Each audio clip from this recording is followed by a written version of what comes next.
إن الحمد لله نحمده ونستعينه ونستغفره ونؤمن به ونتوكل عليه ونعوذ بالله من شرور أنفسنا ومن سيئات أعمالنا من يهده الله فلا مضل له ومن يضلله فلا هادي له وأشهد أن لا إله إلا الله وحده لا شريك له وأشهد أن محمدا عبده ورسوله صلى الله عليه وسلم اللهم صل على محمد وعلى آل محمد كما صليت على إبراهيم وعلى آل إبراهيم إنك حميد مجيد اللهم بارك على محمد وعلى آل محمد كما باركت على إبراهيم وعلى آل إبراهيم إنك حميد مجيد أما بعد فإن خير الحديث كتاب الله وخير الهدي هدي محمد صلى الله عليه وسلم وشر الأمور محدثاتها وكل محدثة بدعة وكل بدعة ضلالة وكل ضلالة في النار أعوذ بالله من الشيطان الرجيم بسم الله الرحمن الرحيم يا أيها الذين آمنوا اتقوا الله حق تقاته ولا تموتن إلا وأنتم مسلمون يا أيها الذين آمنوا اتقوا الله وقولوا قولا سديدا يصلح لكم أعمالكم ويغفر لكم ذنوبكم ومن يطع الله ورسوله فقد فاز فوزا عظيما رب اشرح لي صدري ويسر لي أمري واحلل عقدة من لساني يفقهوا قولي. قابل قدر سامعین و سامعات، اللہ ہم سب کا خالق و مالک ہے. دنیا کے اندر جتنے بھی تاریخی کلمات ہیں، کبریائی اور بڑائی کے جملے ہیں، ان سب کا حقیقی مستحق اللہ تعالی ہے. درود و سلام ہو ہمارے حقیقی پیر و مرشد، محسن و مربی، پیشوا مقتدا، سید الاولین والآخرین جناب محمد رسول اللہ صلی اللہ علیہ وآلہ وسلم کی ذات اقدس پر سورۃ البقرہ کی تفسیر کا سلسلہ جاری و ساری ہے. اللہ تعالیٰ اس کے آغاز سے مومنین کا تذکرہ، پھر اس کے بعد 2 آیات میں کفار کا تذکرہ، اور اس کے بعد اللہ تعالیٰ منافقین کا تذکرہ کر رہے ہیں. پچھلے جمعے میں اللہ تعالیٰ نے جو ہم نے بیان کیا، ان آیات میں اللہ تعالیٰ نے منافقین کا تعارف کروایا ہے کہ وہ اپنے دلوں کے اندر کفر کو جاری رکھتے ہیں اور زبان سے کلمہ پڑھتے ہیں اور زبان سے کہتے ہیں کہ ہم اللہ پر ایمان لے کے آئے، آخرت پر ایمان لے کے آئے، محمد اکرم صلی اللہ علیہ وسلم پر ایمان لے کے آئے، حالانکہ وہ مومن نہیں ہیں. اس کے بعد اللہ تعالیٰ فرماتے ہیں اعوذ باللہ من الشیطان الرجیم فی قلوبہم مرض فزادہم اللہ مرضا ولہم عذاب علیم بما کانوا یکذبون. اللہ کہتے ہیں کہ ان کے فی قلوبہم مرض، ان کے دل و ہی میں مرض ہے. یہ ہی کا ترجمہ یہاں اس لیے کیا گیا ہے کہ عربی کے اندر جملہ بنانے کی ترکیب ہوتی ہے. پہلے آتا ہے قسم، جملہ اسمی اگر بنانا ہو پہلے قسم آتا ہے، پھر اس کے بعد اس کی خبر آتی ہے، اور مبتدا ہوتی ہے، پھر اس کی خبر ہوتی ہے، جملہ اسمی ہوتا ہے. یہاں پر فی قلوبہم مرض، اس میں اللہ تعالیٰ نے خبر پہلے دی ہے اور اس کے بعد پھر آخر میں مرض ہوتی ہے، اس کی مبتدا ہے، ابتدا ہے. یہ گرامر کی بات ہے، اس سے آپ کو سمجھ آئے گا کہ ہی ترجمہ کیوں کیا گیا. جب خبر مبتدا سے پہلے آ جائے کہیں پر بھی عربی میں، تو اس جملے کے اندر اس کے ترجمے میں حسر پیدا ہو جاتا ہے کہ اس چیز کو محسوس کر دیتی ہے ترجمے کو. اللہ تعالیٰ یہاں پر خبر کو پہلے لا کر جملے میں یہ بتانا چاہ رہے ہیں فی قلوبہم مرض، کہ ان کے دلوں ہی میں مرض تھا منافقت کا، نفاق کا ان کے دلوں ہی میں مرض تھا. وہ اللہ تعالیٰ کو دوش نہیں دے سکتے۔ جیسے ہم لوگ کہتے ہیں کہ اس گناہ کے پیچھے اگر میری تقدیر میں نہ ہوگا تو میں نہ کرتا۔ اللہ نے تو ہمیں اختیار دیا ہوا ہے، انا ہدیناہ السبیل اما شاکرا و اما کفورا۔ اللہ کہتے ہیں کہ ہم نے آپ کو ہدایت دی، رستہ دکھایا، عقل و شعور سے نوازا، قلب سلیم دیا، اور ان سب معاملات کے اوپر اللہ تعالیٰ نے ایک کتاب منشور دے دی، قرآن مجید۔ اب آپ نے فیصلہ کرنا ہے کہ آپ نے شاکر سے بننا ہے، یعنی کہ رحمان کا رستہ اپنانا ہے یا شیطان کا اپنانا۔ اللہ ان منافقوں کے بارے میں یہی کہہ رہے ہیں کہ فی قلوبہم مرض، ان کے دل میں مرض کا نہیں، یعنی کہ نفاق کا مرض تھا، بیماری تھی۔ فزادہم اللہ مرضا، اللہ تعالیٰ نے ان کو اسی بیماری کے اندر اور اضافہ کر دیا۔ جب نفسیاتی بیماریاں جنم لیتی ہیں نفاق جیسی، تو وہ اپنے ساتھ بہت سی بیماریوں کو گھیر لیتی ہیں، جیسے جھوٹ۔ وہ انسان کے اندر، جب انسان کے اندر نفاق کا پودا لگتا ہے نا، اس کے دل کے اندر، اس کے جسم کے اندر، اس کے روح کے اندر، تو اس کے اندر اور بھی بہت سی روحانی بیماریاں، جھوٹ آ جاتی ہے، اس کے اندر بزدلی آ جاتی ہے، اس کے اندر طمع آ جاتا ہے، اس کے اندر بد کلامی آ جاتی ہے، بد زبانی آ جاتی ہے۔ رسول اللہ صلی اللہ علیہ وسلم نے فرمایا آیت المنافق ثلاث، صحیح بخاری میں مسلم کی روایت ہے کہ منافق کی 3 بڑی نشانیاں ہیں، اور روایات کے اندر اور بھی ہیں۔ آیت المنافق ثلاث، منافق کی 3 بنیادی نشانیاں ہیں۔ اذا حدث کذب، کہ جب وہ بات کرتا ہے تو اس کے اندر وہ جھوٹ بولتا ہے۔ امام ابن کثیر نے اس بات کو بڑی تفصیل سے لکھا ہے اپنی تفسیر کے اندر کہ کون سی نفسانی بیماری نفاق کے ساتھ کس طرح پرمان چل جاتی ہے، اور انہیں بہت ساری بیماریوں کا تذکرہ لکھ دیا۔ تو ہمیں احادیث سے بھی پتہ چلتا ہے، نبی علیہ الصلوۃ والسلام نے فرمایا، سنن ترمذی کی روایت ہے صحیح سند کے ساتھ، آپ نے فرمایا کہ اگر ساری کائنات مل کر بھی اللہ تعالیٰ کی عبادت کرنے میں مصروف ہو جائیں، جن اور سب مل کر کوئی ایک بھی نہ باقی بچے ہر وقت عبادت کرتا رہے، تو اللہ تعالیٰ کی ذات میں اتنا بھی اضافہ نہیں ہوگا۔ آپ کی اللہ کی ذات اتنی بلند ہے، ہماری عبادت سے اللہ کی ذات میں نہ کمی آئے گی نہ اللہ کی ذات میں زیادتی ہوگی۔ اگر پھر نبی علیہ السلام نے فرمایا کہ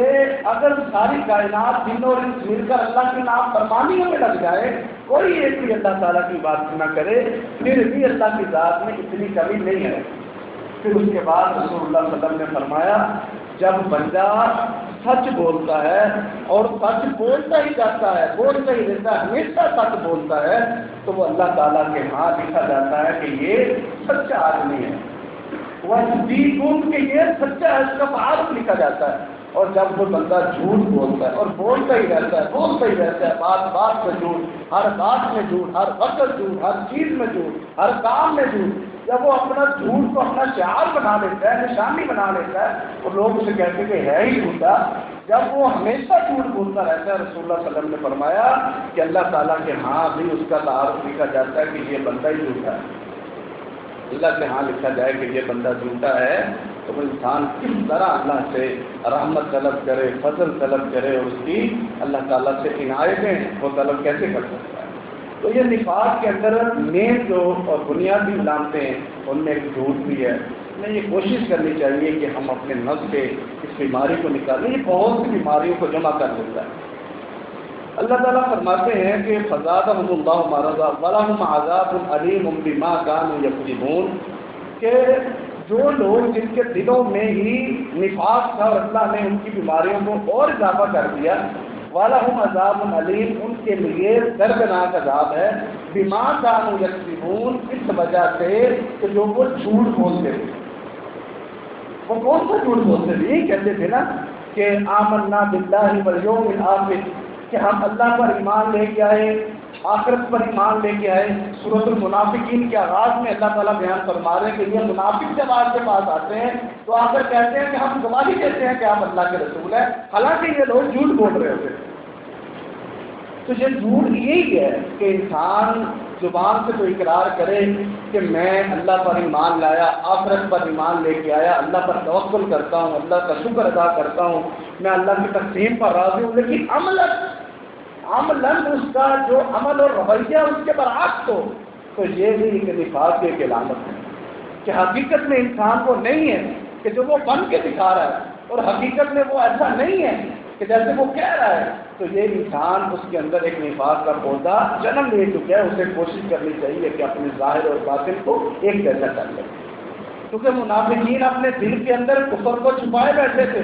اور وہ کہتے تھے کہ ہم اللہ پر ایمان لیں گے، اللہ تعالیٰ کہتے ہیں کہ تمہارے لیے دردناک عذاب ہے اس وجہ سے کہ بما کانوا یکذبون، کہ جب تم جھوٹ بولتے تو اس وقت۔ آگے اللہ تعالیٰ بیان فرماتے ہیں وَإِذَا قِيلَ لَهُمْ لَا تُفْسِدُوا فِي الْأَرْضِ قَالُوا إِنَّمَا نَحْنُ مُصْلِحُونَ،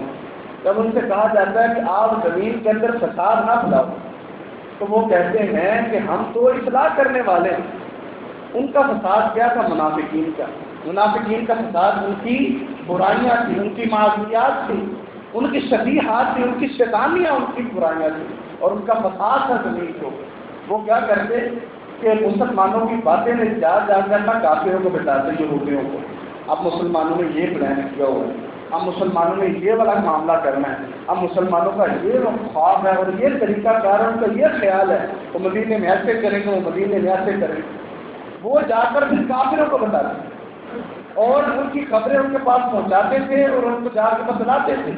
پھر اس کے بعد کیا کرتے تھے؟ جو نیا نیا مسلمان ہو جاتا نا، آپ سورہ النفال کی تفسیر پا کے دیکھیے،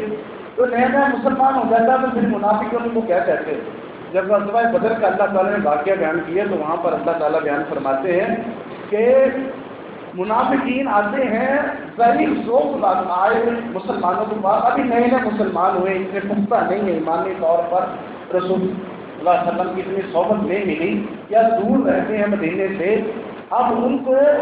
جا کر وہ کہتے تھے کہ آپ دیکھو کہ آپ کیا ہو، آپ کے پاس باور نہیں ہے، آپ کے پاس پیسہ نہیں ہے، آپ اتنے اسٹیبل نہیں ہو، آپ اتنے مضبوط نہیں ہو، آپ کا ڈیفینس مضبوط نہیں ہے، آپ کے پاس کوئی چارہ نہیں ہے، جدید اسلحہ نہیں ہے، کمانڈو نہیں ہے آپ کے پاس، یہ بچوں کے ذریعے، یہ عورتوں کے ذریعے، یہ ضعیف لوگوں کے ذریعے، یہ کم تر لوگوں کے لیے آپ ان کے ساتھ کیسے کمزوروں کے ساتھ بھی، یعنی کہ وہ ایسا فساد پھیلاتے تھے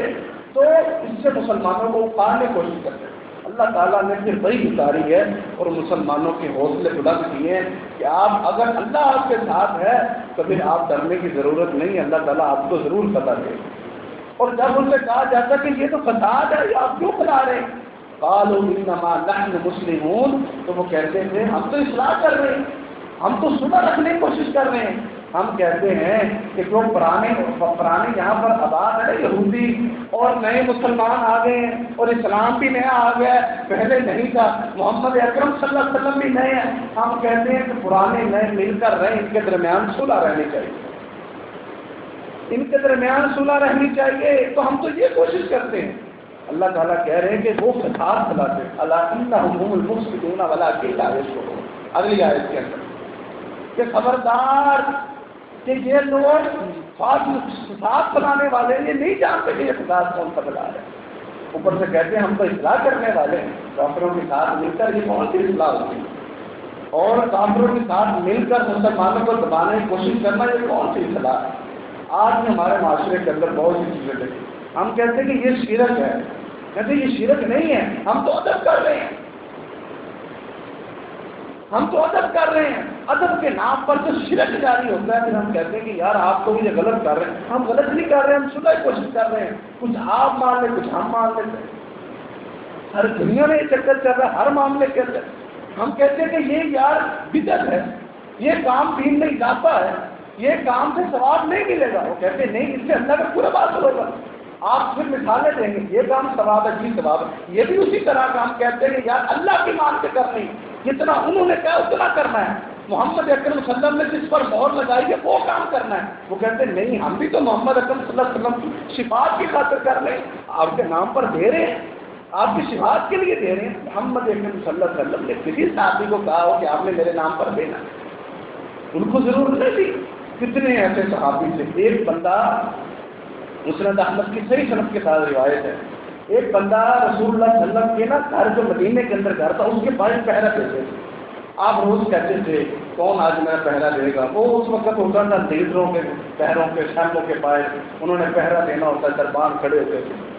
تو وہی صحابی ہر وقت کھڑے ہو جاتے تھے، میں دوں گا جی آج آپ کے باہر پہرا، آپ کو کوئی ضرورت ہو، باہر جانا ہو یا کوئی اور معاملہ ہو یا کوئی آپ پر حملہ نہ کر دے، یہی صورت حال سے ہوتی تھی۔ تو وہ کہتا تھا جی میں پہرا دوں گا، ہر روز کہتا تھا جی میں پہرا دوں گا۔ ایک دن اب وہ وہاں پر باہر کھڑے ہوئے تھے صحابی، رسول اللہ صلی اللہ علیہ وسلم باہر آئے پہلے سے، تو وہ بالکل اس طرح چست کھڑے ہوئے، آپ نے پیار سے ان کو مخاطب کیا تو وہ آپ کی طرف دیکھنے لگے، تو آپ نے انہیں کہا کہ آپ کے دل کے اندر کوئی خواہش ہے، آپ مجھ سے وہ مانگ لو، آپ جو بھی مانگو گے نا، آپ جو بھی مانگو گے وہ آپ کو دیا جائے گا۔ اب اتنی بڑی گارنٹی ان کو ملی کہ آپ جو بھی مانگو گے نا آپ کو دیا جائے گا۔ وہ صحابی کہنے لگے کہ اے اللہ کے نبی علیہ الصلوۃ والسلام، جس طرح اب میرے قریب کھڑے ہیں نا، اللہ سے دعا کر دیجیے کہ جنت میں بھی اللہ مجھے آپ کے اتنا ہی قریب کر دے۔ جنت مان لی نا، رسول اللہ صلی اللہ علیہ وسلم کی بشارت تھی کہ ملے گا۔ اب آپ نے یہ نہیں کہا کہ سویرے کالا بکرا کرنا، حلال کر کے نہ اتا مینو اتا دے دو تو اس صبح بڑھ دینا میرے نام، یہ نہیں، اللہ کے بندے دین کو سمجھے۔ آپ نے کہا تو پھر میرے بھائی یہ کام کر، دعا میں کرتا ہوں، گارنٹی میں نے دے دی ہے، آپ سجدوں کی کثرت شروع کر دے، ان سجدوں کی کثرت کے ساتھ میری سفارش کے اندر تقدیر کو ڈال دے، سجدے کرنا شروع کر، رب کے سامنے رو، رب کے سامنے گر گڑا، اللہ کے سامنے زمین ناز کو جھکا دے، اللہ سے مانگ، اللہ ضرور جہاں یہاں پر اللہ نے قریب کھڑا کیا، جنت میں بھی اللہ اتنا ہی قریب کھڑا کر دے۔ ہم کہتے کہ یہ کام غلط ہے، کہتے نہیں جی آپ کو کیا پتا، آپ تو استاد ہیں، آپ تو فلاں ہیں، جب کہتے ہیں کہاں لکھا ہوا ہے، پھر آپ یہ بتائیں گے یہ چیز کہاں لکھی ہوئی؟ عجیب الٹے بے تکی ایسی باتوں سے دوسروں کو دبا دینا یہ اچھی بات نہیں ہے۔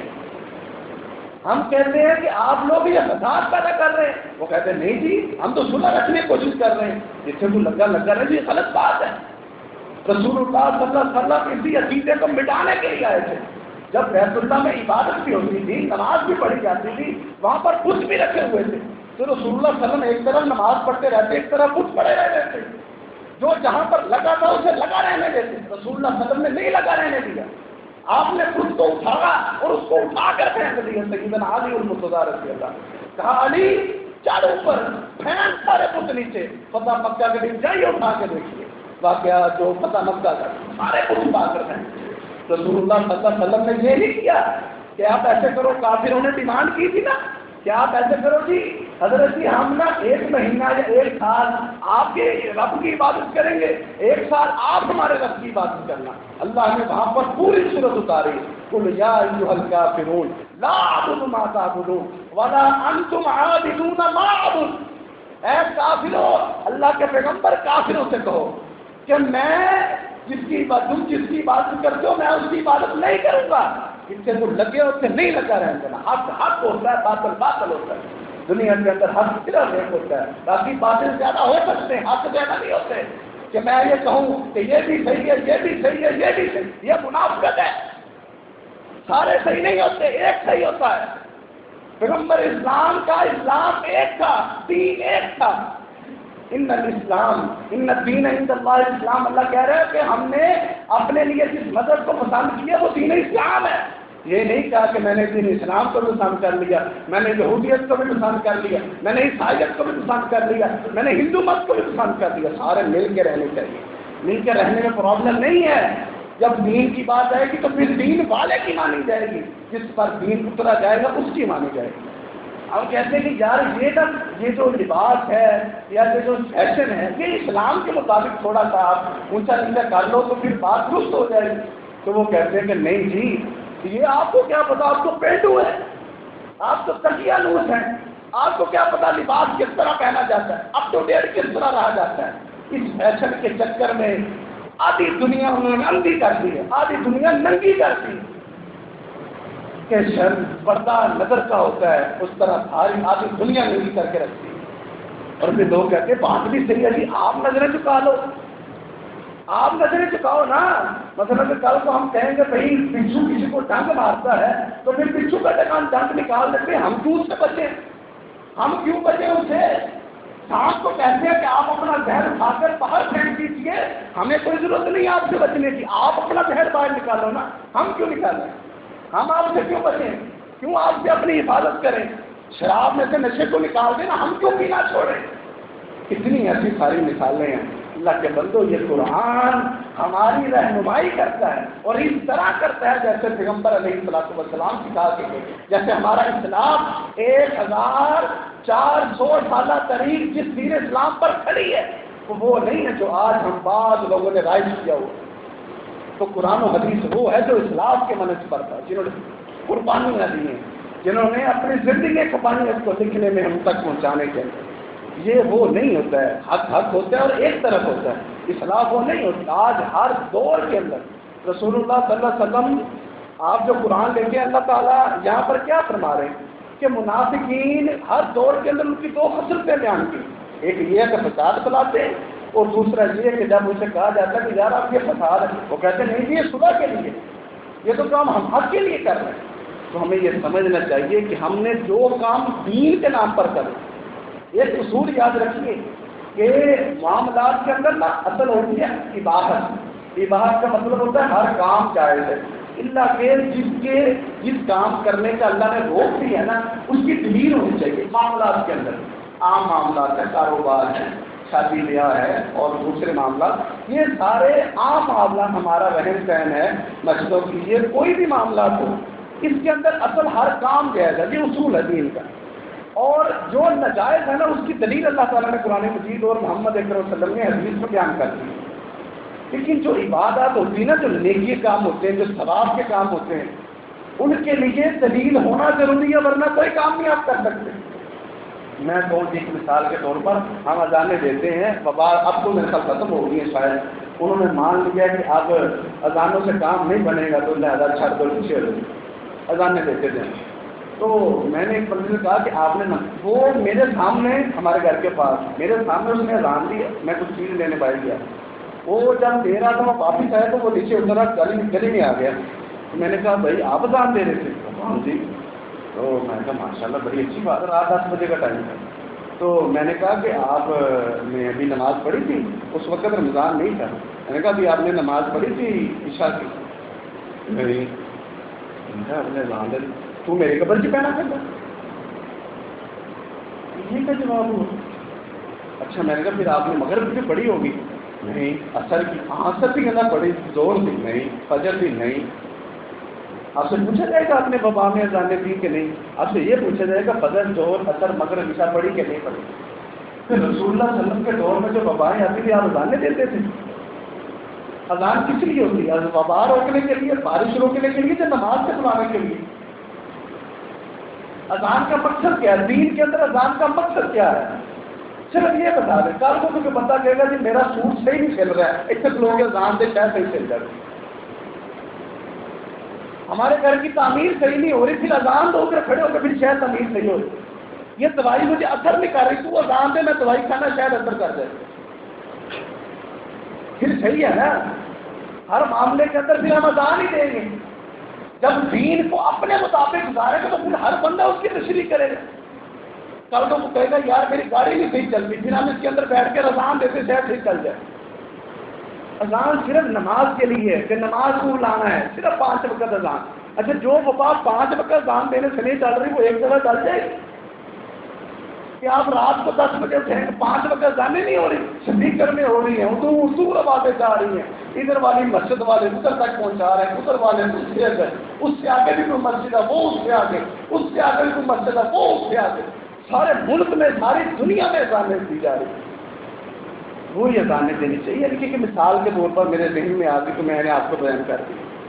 تو ہمیں دین جو ہے نا، دین جس کا ثواب چاہیے، جو دین کے نام پر کرنا اس کی دلیل ہونی چاہیے، ورنہ آپ یہ کہیں کہ یار میں یہ نا دین سے رہنمائی لے کر کر رہا ہوں کہ میں یہ آپ کی سننا سمجھ کر آپ کی یہ بات سمجھ کر نہیں کرتا۔ جب آپ دین کہیں گے تو پھر اس پر آپ کو دلیل دینی پڑے گی۔ اللہ تعالی ہمیں صحیح معنوں میں دین کا فہم نصیب فرمائے، اللہ تعالی ہمیں اہل قرآن میں بنائے، اللہ تعالی اس قرآن مجید کی سفارش روز قیامت ہمارے حق میں قبول فرمائے، اس قرآن مجید کو روز قیامت ہمارے حق میں سفارشی بنا کر کھڑا کرے، اللہ تعالی ہماری خطاؤں سے درگزر فرمائے، اللہ تعالی رمضان کی عبادتیں قبول فرمائے، رمضان کے قیام و صیام قبول فرمائے، اس وبا سے اس بیماری سے اللہ تعالی ہمیں محفوظ فرمائے، اہل پاکستان کے اہل دنیا کی اللہ تعالیٰ حفاظت فرمائے، پاکستان کے محافظوں کی اللہ تعالیٰ حفاظت فرمائے، اللہ تعالیٰ حکمرانوں کو ہدایت نصیب فرمائے، غریب عوام کا اللہ تعالیٰ خود بھی مددگار ہو ان حکمرانوں کے دل میں ڈالے کہ اللہ تعالیٰ یہ پرسار اور ناصار لوگوں کی یہ حفاظت کریں۔ وآخر دعوانا الحمدللہ رب العالمین۔